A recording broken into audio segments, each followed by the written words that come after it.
Y'all motherfuckers, y'all motherfuckers, y'all motherfuckers just burning. Y'all motherfuckers just burning. Y'all motherfuckers just burning.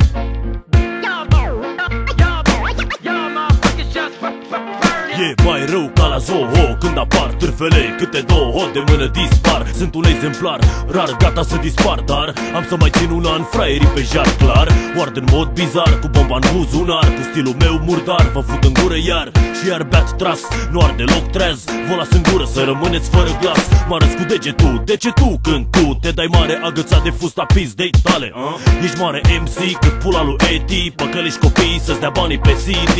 Printre pereții pieții plini de graffiti o să sfârșești ca și Kennedy, my lady. Am două personalități ca Slim Shady. Te urc pe bloc la 8. Are you ready? Do you like me? No, I hate you. You hate me? Yeah, fuck you. Hey, don't tell me, fuck you. You are the next victim, so click, click, boom. Do you like me? No, I hate you. You hate me? Yeah, fuck you. Hey, don't tell me, fuck you. You are the next victim, so click, click, boom. Hey, hey, hey, stai calm, ai o șaptă întoarsă în cap și ars rap, ești rap? Vrei more money, money more, mă urăști, te urăsc, mă place, ești homo. Te dobor să mor, am umor grotesc, trag cuvintele din Dex ca un forceps. Eu sunt de căcat, tu ești la alt nivel, o ars ca Eminem, hai, vrem să te vedem. Coaie, mă tem că am mai mulți centimetri în pulă decât ai tu ani.